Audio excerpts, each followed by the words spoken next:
get started. Hello there, good afternoon. This is April Young here in Seaport Village, downtown San Diego area, and I've met this amazing, awesome lady. Can you introduce yourself to us? My street name is Sloan, and my full first name is Jessica. Hi, Jessica. So, how long have you been living on the streets? I've been homeless since 2017 September, and I had a car for most of that, but come December of 2018, I lost my car. So I've been without a mobile home since that time. Okay, so no car, you basically no bicycle, nothing like that. You just have the belongings that you have here.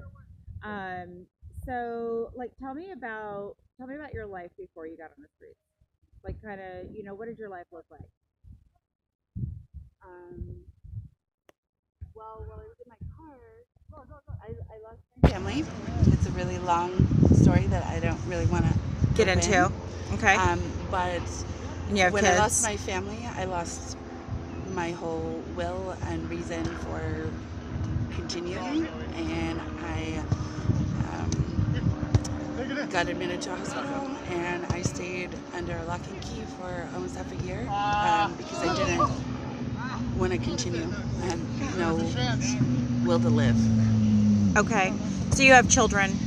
How old are I they? had two, and I don't want to actually talk about it right now. Okay. All right. Yeah, of course. Of course. So tell me about your day-to-day. Like, where do you sleep at?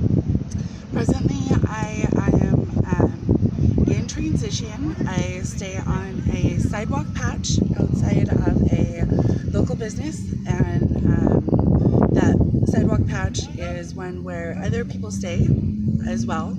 People that are older and much drunker and louder and volatile, and the neighborhood adjacent does not like us there, so they're trying to kick us out.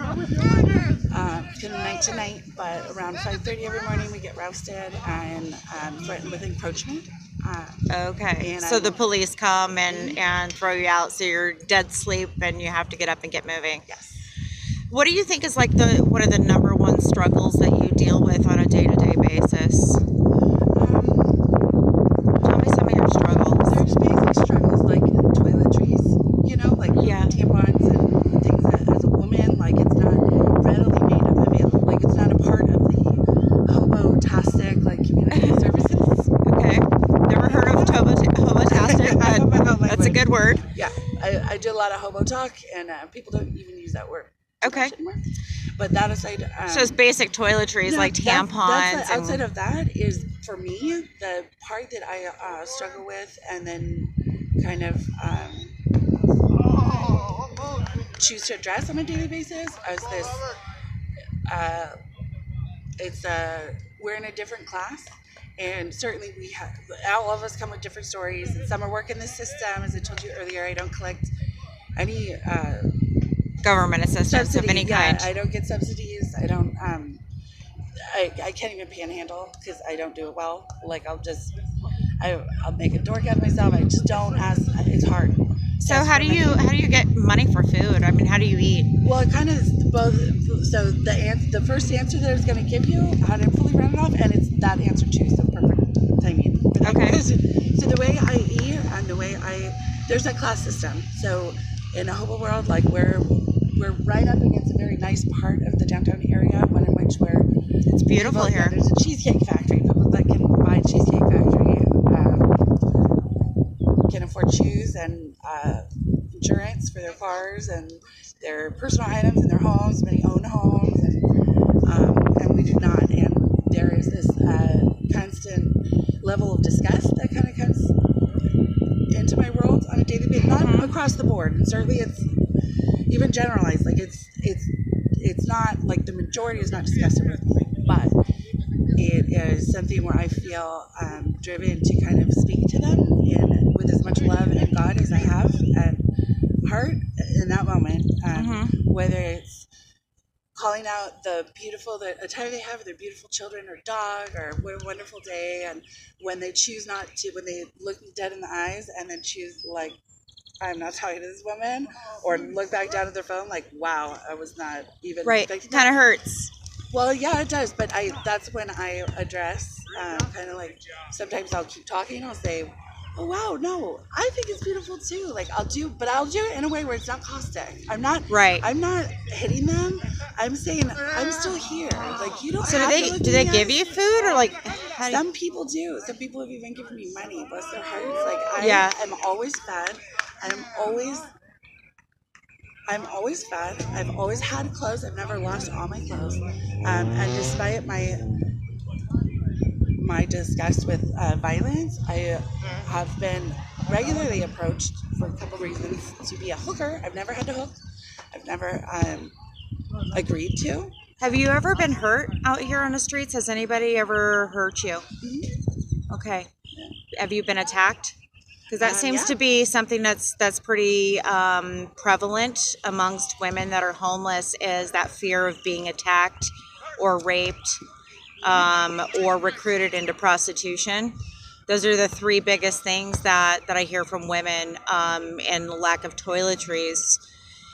Do you pretty much like spend your day at parks like this? I mean, it's a beautiful park. I like this Can part I hang out because here? there's families, there's children, there's ways where I can shine the God I believe in, or just exercise my right to watch it. There were little kids Right. running around today, and it reminded me of my own, and so I just had like a moment, you know. Right. There's opportunities like that, or where people see like I'm not. Yesterday, I got this guy who dresses up as a Tin Man. I saw him. Yeah, I got him to stop because there were two little boys. They were like, "Wow, mom!" Yeah. And they're all leaving, and mom's trying to get them off. And that guy will never talk to me. I've said hi to him a number of times. He's just like, "You're below me." Well, he's a Tin Man, so he can't talk. No, when he's not being Tin Manny, when he's walking, he doesn't talk to me. Like, I he won't see. say hello or anything. Okay, well, maybe it's begged 'cause him you're too I said, beautiful. please stop for a show. These boys really want to see you. Yeah. He stopped. That's great. And I was like, wow, that's great. So that's another way I got paid. Monetarily, this job that I have given myself is lacking. But in so many ways, I am paid in dividends I can't even describe. Like my return is above what I knew I wanted until I had it. So Do you see your life being getting off of the streets at some point? yeah, I do. And I also, So you have hope for that? it's a hope that I trust very much though that God has me right here, right now. That whatever, Right. as long as I'm like clear, I call it sand in the gut. As long as I don't got sand in my gut with what I'm doing, with my words, where I'm like trying to show, like, hey, we're here, man. We're here. This woman, she's bleeding. Can you please stop and call the police? Right. Please call the police. And that person won't do it. I go to the next person. I do not Yeah. stop.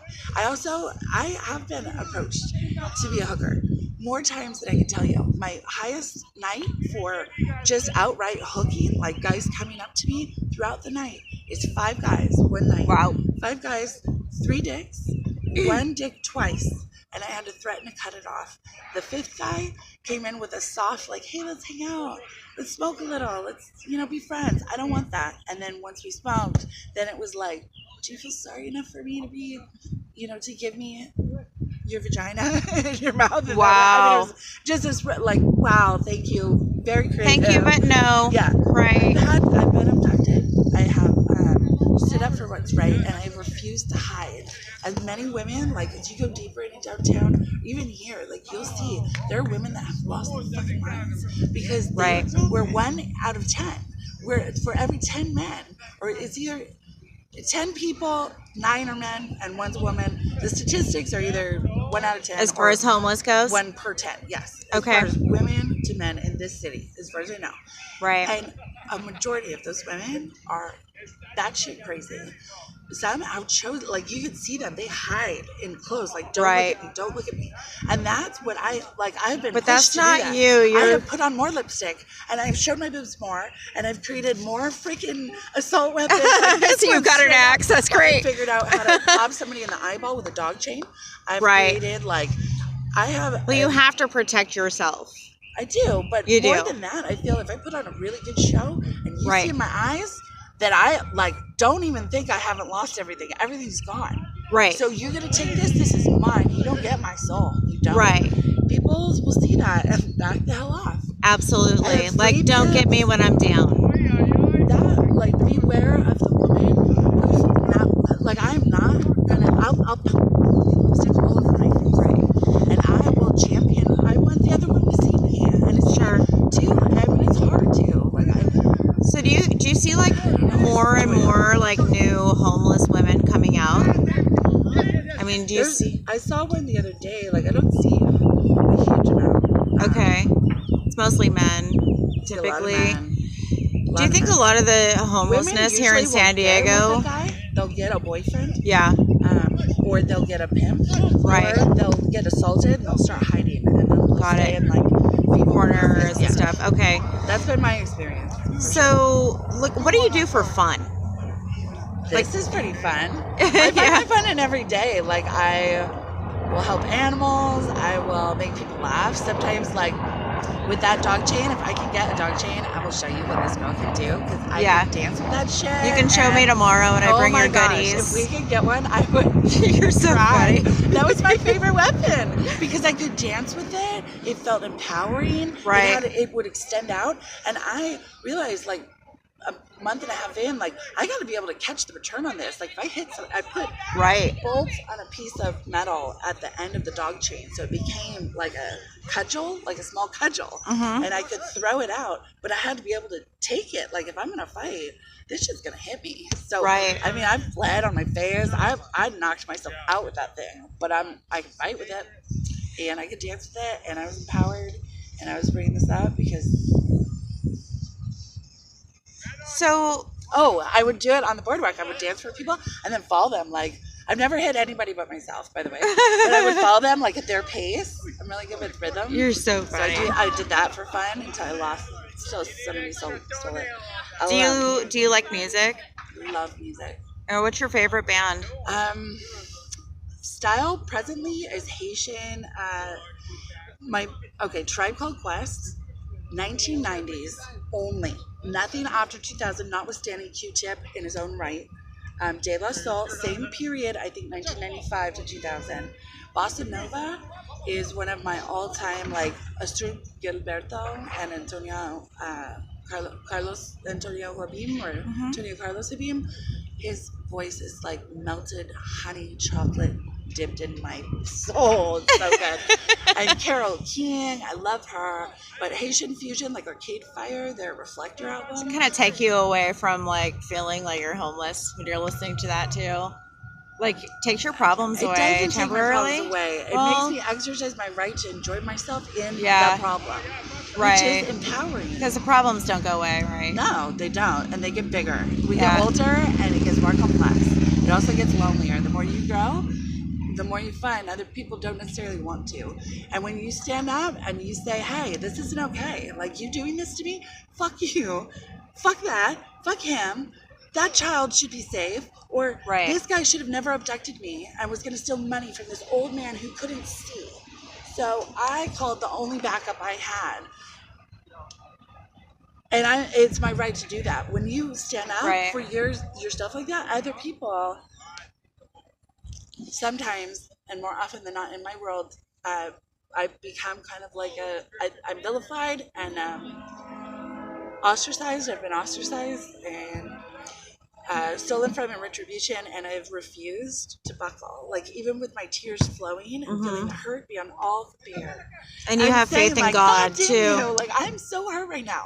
Yeah. I get to forgiveness so much quicker, and then I'm here naked with nothing, and you guys are fiddling through whatever you have of mine, and I can sleep at night. And guess what? Between the moment you close your eyes and you going to sleep, that's when you get I think the closest to your conscious and the God of your understanding.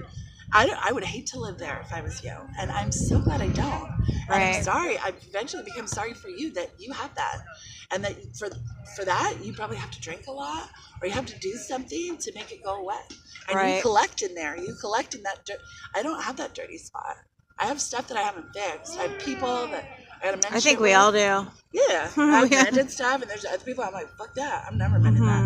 And I will take long periods of time. I'm like, fuck this, I hate being the villain. I'm a villain a lot. Are you man. angry at all, like where your life is right now?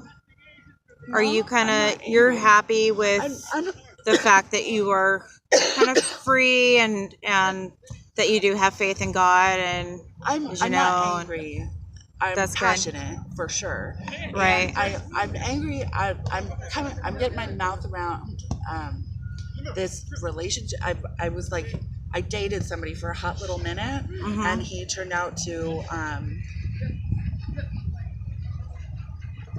not be who he said he was, even though he'll insist to this that's moment typical. that he is. Okay. First guy I've actually dated since I've been out here on the street. Okay. And yeah, that pissed me off. So I got mad about that. And I would also really love the safety of having an area and a people that I feel in hobo world, if I could have a family of hobo, like, you know, Right. a group, small, that watches out for each other's stuff, doesn't go through each other's stuff. Mhm. If somebody else does, speaks up, even if they're scared, even if they don't know how to fight. Stop that. You're not supposed to do that. Whatever. You don't Right. have to Just pull kind out of a everybody freaking axe. watching over each other. Everybody watches out for everybody. Everybody gets fed. Right. Everybody, like, if something medical is going on, like, that becomes a priority in our world. And Right. we Like stay a honest resource to- circle, really. Kinda. Just really kind of like a family. I would be very grateful. I would. Sure. I wouldn't kill for it. I wouldn't die for it. I've tried finding it and I've tried creating it. Right. And What there is are your a lot of- recommendation to other people that maybe are kind of like on the fence of being homeless or not? You know, maybe they're, you know, they've just lost their job, they don't have any money. You know, what is your recommendation to people that might end up on the streets? Like, what?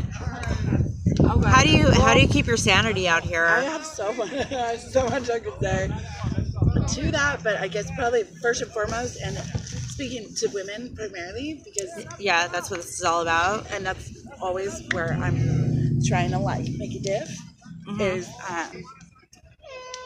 there's power in knowing yourself and knowing your tells and knowing like who you are, and in looking at the darkest spots, the ones that feel like if you look you're gonna die, that sometimes you're forced by hand, by proxy, by environment, or it's out of your control. You are forced into things that you wouldn't want for yourself or your child. Your mother would have never wanted for you, but it doesn't mean that it's a path that's got like you're not locked in to destitution and depression for the rest of your life. Right. God gave us freedom of choice. He gave us senses, many senses. We can taste, we can smell, we can touch. We have lots of different things we can do, and He gave us the freedom of making our own decisions. That's what this is a big reflection of that. The Sure. world as it stands, Right. all its beauty and bitter, that is a reflection of our freedom of choice. You will always have a moment to change your perspective, to turn a little to the left and say, you know what, that breeze on my cheek, I can feel it tickle the hair, and Right. that's good. It What's your feels ultimate good. goal?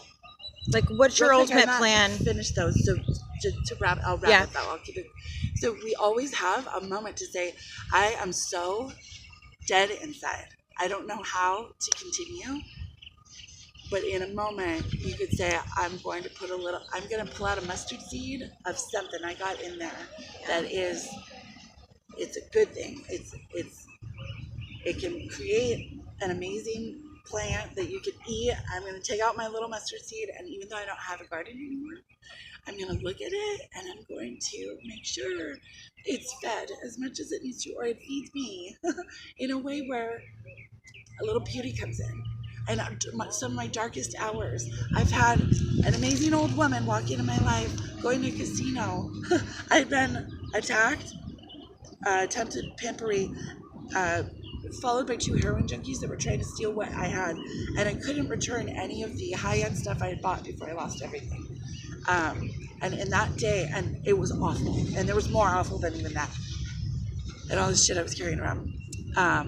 This little woman on her way to a casino was God to me. And in her laugh lines, she had these crinkled laugh lines, and she smelled like a kitchen with cinnamon and laughter. Like I didn't need to tell her about my horrible day. I let her tell me about her wonderful hope and love me at a distance, because she could tell something's wrong.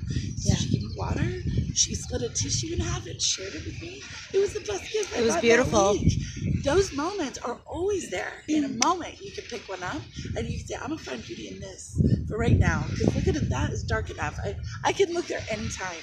I'm going to look at this tissue and blow my nose and wipe my tears and enjoy her. Right. For the sucker that she's, the core or whatever that she is. I'm going to let her feed me a little in the darkness. That's always in the street. So if you can, get to an area like downtown, but look for a safer part of town, usually a nicer part of town that does have parks, and make sure that you can that you get listings of your different places that give out showers, places where you can do laundry, places where you can eat for free, and then get a list of crisis centers and groups. Like in here downtown, we have Alpha Project. They're pretty solid. There's a lot of churches that do work where they bring around food and clothing.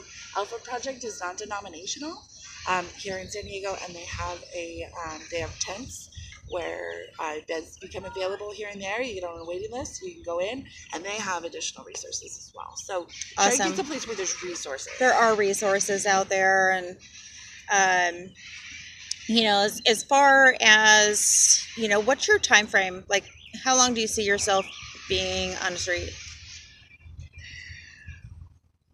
I mean, have you given yourself like a plan? Again, we're not getting the bigger story. It's quite dynamic.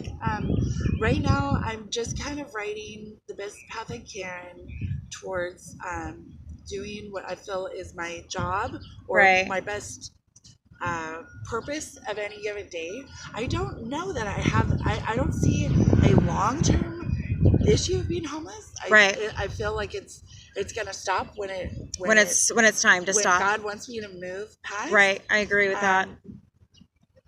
But that could be anytime this year. It could be next year. Your purpose. Then if I'm looking at that kind of freaks me out. Like, sure. Do you have a date? And I'm like, oh right. my God, if I had a date, like that stresses me out. Well, and you know, I mean, your purpose is so much. I mean, you've served a huge purpose today because, you know, as you know, I'm recording you, and this is going to go on YouTube on my channel, Wonder Women USA. It's also going to be shared on my Facebook of about 4,200 people. So you're going to have a huge list of people that are kind of backing you up and that are out there. I'm available via cell phone. You have my number. You have my contact info on my card. And I am your friend. So even though I'm not going to just be in San Diego, you can reach out to me anytime and just talk. Okay, and be there. I'll be there for you, to answer any questions or whatever. I'm going to bring you some goodies tomorrow. And we got to talk about tomorrow. Yes. And so, but thank you very much. I'm on this blanket. And no, you look great. Thank you. Yeah, but you got your special acts, and even when I don't look great, like right. I feel my powerful woman inside, and I awesome. For what it's worth, I'm here for you. Awesome. In what ways I can be, or you see a necessity. Well, thank you so much, honey. You're welcome. Okay, bye. Bye.